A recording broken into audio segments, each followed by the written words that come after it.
চোখের সামনে ৮ মাসের মেয়ের মৃত্যু, ফের বাবা হবেন সারেগামাপার গায়ক। দ্বিতীয়বার সন্তানের আশায় বিধ্বস্ত দম্পতি। বিস্তারিত জানাচ্ছি আজকের এই প্রতিবেদনে। তো বন্ধুরা, অবশ্যই সম্পূর্ণ ভিডিওটি দেখুন। চ্যানেল নতুন থাকলে চ্যানেলটিকে সাবস্ক্রাইব করে পাশে রাখা নোটিফিকেশন আইকনটি অল করে রাখবেন। সারেগামাপা রিয়ালিটি শোয়ে বিজয়ী হতে পারেননি তিনি, কিন্তু পাহাড়ের ছেলে অ্যালবার্ট কাবো লেপচা গোটা রাজ্যবাসীর মন জয় করেছেন সুরে ও গানে। কিন্তু গত বছর থেকেই ব্যক্তিগত জীবনে কেবলই বেজেছে বিষাদের সুর। এক বাবার চোখের সামনে শেষ নিঃশ্বাস ত্যাগ করেছে তার ছোট্ট মেয়ে। সম্প্রতি সুখবর দিলেন অ্যালবার্ট কাবো। জানালেন দ্বিতীয়বার সন্তান সম্ভবা তার স্ত্রী পূজা ছেত্রী।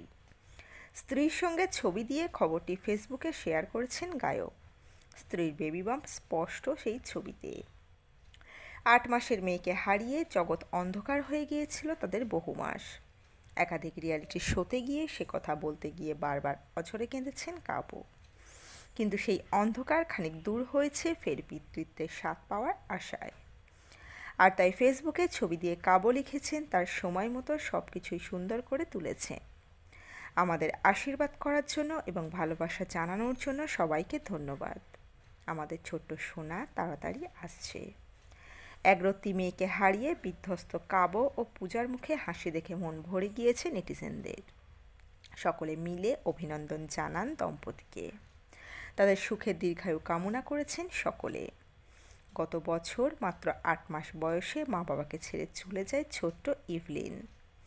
শোনা যায় জন্মের পর থেকেই অসুস্থ ছিল সে, ফলে বেশি দিন লড়াই করার আর ক্ষমতা পায়নি সে একরত্তি।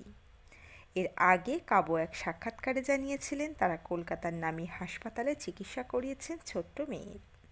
কিন্তু সকলের সব প্রচেষ্টা ব্যর্থ করে চিরদিনের মতো ঘুমিয়ে পড়ে ছোট্ট ইভলিন। তো বন্ধুরা, এই পর্বে ছিল এতটুকুই। দ্রুত ফিরে আসছি এরকমই নতুন কোনো পর্ব নিয়ে। অজানা গল্প চ্যানেলের সঙ্গে থাকার জন্য সকল দর্শক বন্ধুকে অসংখ্য ধন্যবাদ। দেখতে থাকুন, চোখ রাখুন অজানা গল্প চ্যানেলে।